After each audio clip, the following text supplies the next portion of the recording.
12 মাসে 13 পার্বণের মধ্যে অন্যতম হচ্ছে পৌষ পার্বণ উৎসব। এই পৌষ পার্বণ উৎসব যুগ যুগ ধরে বিশেষ করে গ্রামীণ ত্রিপুরায় ব্যাপক আলোড়ন তৈরি করে এসেছে। বলা চলে বাঙালি সংস্কৃতির অন্যতম ধারক এবং বাহক হচ্ছে এই পৌষ সংক্রান্তি উৎসব। এই পৌষ সংক্রান্তিতে প্রাচীনকাল থেকে বুড়ির ঘরের প্রচলন চলে এসেছে, যদিও কালের বিবর্তনে আধুনিকতার ছোঁয়ায় এই চিরাচরিত সংস্কৃতি ক্রমেই হারিয়ে যাওয়ার পথে। এরপরেও কিছু কিছু জায়গায় এখনও দেখা যায় এই বুড়ির ঘর। উদয়পুরের বিভিন্ন এলাকায় বিভিন্ন প্রান্তে আজও পৌষ সংক্রান্তিকে সামনে রেখে 8 থেকে 80 একটা অংশের মানুষ এই বুড়ির ঘরকে নিয়ে আনন্দে মেতে ওঠেন। চিরাচরিতভাবে পৌষ সংক্রান্তির বেশ কিছু আগে থেকেই ছন বাঁশ সংগ্রহ করে ঘর তৈরির ধুম পরিলক্ষিত হয়।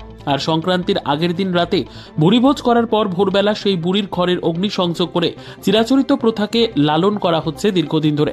উদয়পুর পূর্ব ধ্বজনগর এলাকার যে কয়েকটি জনপদে এখনও স্বমহিমায় এই প্রথা প্রচলন রয়েছে, তার মধ্যে অন্যতম হচ্ছে আরকেপুর বিধানসভা কেন্দ্রের অন্তর্গত পূর্ব ধ্বজনগর এলাকা সহ আশপাশের বিভিন্ন গ্রামীণ অঞ্চলগুলিতে এবং একাংশ পাহাড়ি জনপদ এলাকায় এসব স্থানে আজও এই বুড়ির ঘর নিয়ে আনন্দে মেতে উঠতে দেখা যায় একাংশকে।